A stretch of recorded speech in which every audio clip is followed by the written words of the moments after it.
NATO Secretary-General Jens Stoltenberg says there is no indication that Tuesday night's missile strike in Poland was deliberate. Former US President Donald Trump launches his third bid for the White House, despite poor midterm results that many Republicans have blamed on him. It's a sigh of relief despite the pain. Poland's government believes the origin of a missile that landed on its side of the border with Ukraine was an unfortunate accident, most likely caused by an anti-missile device launched by Ukraine to intercept a Russian missile. The incident killed 2 people and sparked fears that the missile came from Russia. Warsaw and fellow NATO members acted quickly to establish all the facts. There are absolutely no indications that it was a direct attack on Poland. So the fact that the Polish territory was hit with a rocket was not the result of someone's intentional activity. Poland was not the target for the rocket. So in fact, Poland was not attacked. Moscow Tuesday evening immediately denied any involvement and later praised Washington for not jumping to conclusions. I would like to invite you once again to pay attention to the restrained reaction of the United States, which contrasts to an absolutely hysterical reaction from the Polish side and a number of other countries. Why did it happen? You should address this question to Warsaw. But neighbours along the Poland-Ukraine border had a sleepless night. TV screens lit up darkened houses for word on Poland's stance. While NATO's intervention is receding for now, the thoughts of war remain at their doorstep. NATO says there is no indication that Poland's blast was a deliberate attack of Russia. This is a message of reassurance that the Alliance Secretary-General delivered following an emergency meeting that took place Wednesday morning at the organization's headquarters. We have no indication that this was the result of a deliberate attack. And we have no indication that Russia is preparing offensive military actions against NATO. Stoltenberg also underlined that the incident was more likely caused by a Ukrainian air defense missile fired to defend its territory against a massive Russian missile attack. But let me be clear. This is not Ukraine's fault. Russia bears ultimate responsibility as it continues its illegal war against Ukraine. The investigation is still ongoing, but during the NATO meeting of the 30 allied ambassadors, no decision was made to increase the military response to the conflict. Since Russia launched the war in Ukraine, NATO has tried to avoid being dragged into a wider war. The military alliance will continue to focus on building up its forces in member countries near Russian and Ukrainian borders. And member states will continue delivering weapons to Ukraine, with their defense systems being the priority. Mutual defence is at the heart of the founding treaty of NATO. The Western alliance was set up in the aftermath of World War II to confront a new perceived threat from the East, the nuclear-armed Soviet Union.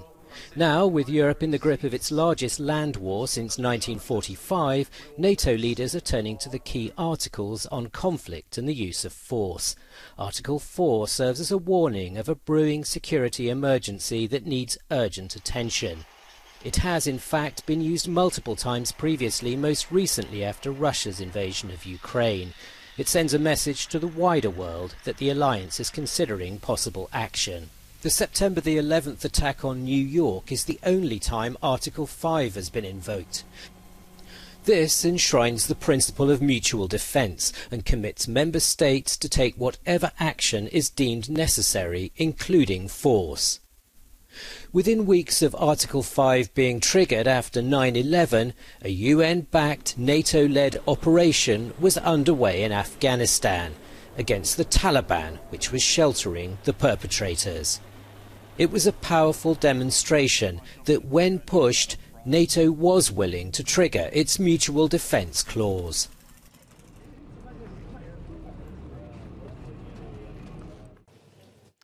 Russian forces conducted the largest set of missile strikes against Ukraine's critical infrastructure since the start of the war.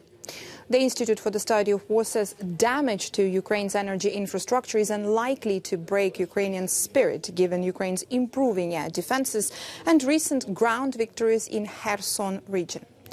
Ukrainian and Russian sources reported that Russian forces struck targets in Kyiv as well as in Rivne, Zhytomyr, Lviv, Khmelnytsky, Poltava, Vinnytsia, Odessa, Kirovograd, Cherkasy, Volyn and Kharkiv region.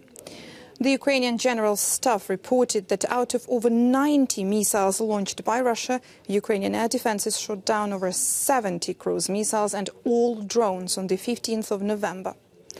The Institute for the Study of War says Ukraine's increased shoot-down percentage illustrates the improvement in Ukrainian air defenses in the last month, and the Ukrainian General Staff attributed this improvement to the effectiveness of Western-provided air defense systems.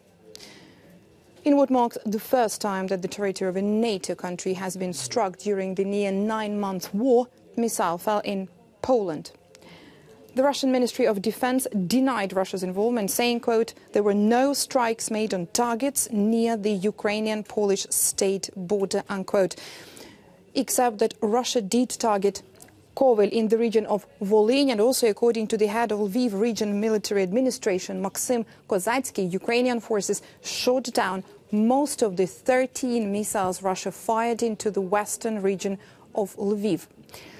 The Institute for the Study of War says Russian forces are greatly depleting their stock of high-precision weapon systems and will likely have to slow the pace of their campaign against Ukrainian critical infrastructure. The G20 summit in Indonesia has ended on a divisive note, issuing a final statement that merely said that most of the group's members condemn the war in Ukraine. Before departing, the various leaders held bilateral talks. And after meeting with US President Joe Biden, British Prime Minister Rishi Sunak said that the repercussions of the war ran deep and that one man was to blame. The persistent threat to our security and global economic asphyxiation. There is not a single person in the world who hasn't felt the impact of Putin's war. And the economic aftershocks of Putin's casual disregard for human life will ripple around the world for years to come. The closing statement was released as an investigation began into Tuesday's blast in Poland. We offer our full support to Poland and assistance with the ongoing investigation. We will remain in close contact with our partners on the next steps. We will stand with Ukraine as long as it takes, and we stand united. The leaders planted trees in a mangrove as a way of symbolizing their commitment to protecting the environment. Donald Trump is to mount a third White House campaign, launching an early start to the 2024 presidential race. He made his much-expected announcement from his home in Florida. The former president has massive campaign funding and remains hugely popular with the Republican base. In order to make America great and glorious again, I am tonight announcing my candidacy for President of the United States. But his declaration comes just a week after an underwhelming midterm showing for Republicans, for which he has been blamed, with a predicted red wave failing to materialize. Voters largely rejected candidates who backed Trump's baseless claims of election fraud in 2020, and many of his high-profile picks for office struggled or lost outright. And here we go. After years of delays and billions in cost overruns, NASA's new moon rocket has blasted off on its debut flight. 3, 2, 1. Boosters in ignition. And liftoff of Artemis 1. We rise together.